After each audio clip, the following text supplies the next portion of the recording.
Palej town સહિત 6 ગામોમાંથી 50 લાખ ઉપરાંતની વીજ ચોરી ઝડપાઈ। વીજ ચોરીના 38 કેસ સામે આવ્યા। ભરૂચના પાલેજ ડીજીવીસીએલ કચેરીના તાબા હેઠળ આવેલા પાલેજ ટાઉન સહિત 6 ગામોમાં વહેલી સવારે વીજ કંપનીની 55 ટીમો દ્વારા સઘન વીજ ચેકિંગ હાથ ધરવામાં આવ્યું હતું।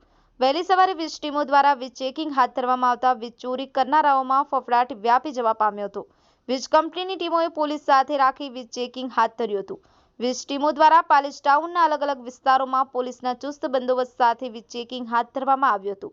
સાથે સાથે ટંકારિયા, સેગવા, કહાન, કંબોલી, કુરસણમાં પણ વીજ કંપનીની ટીમો દ્વારા વીજ ચેકિંગ હાથ ધરવામાં આવ્યું હતું। વીજ ટીમો દ્વારા 2465 મીટરની ચકાસણી કરાઈ હતી, જેમાંથી 38માં ગેરરીતિ સામે આવી હતી।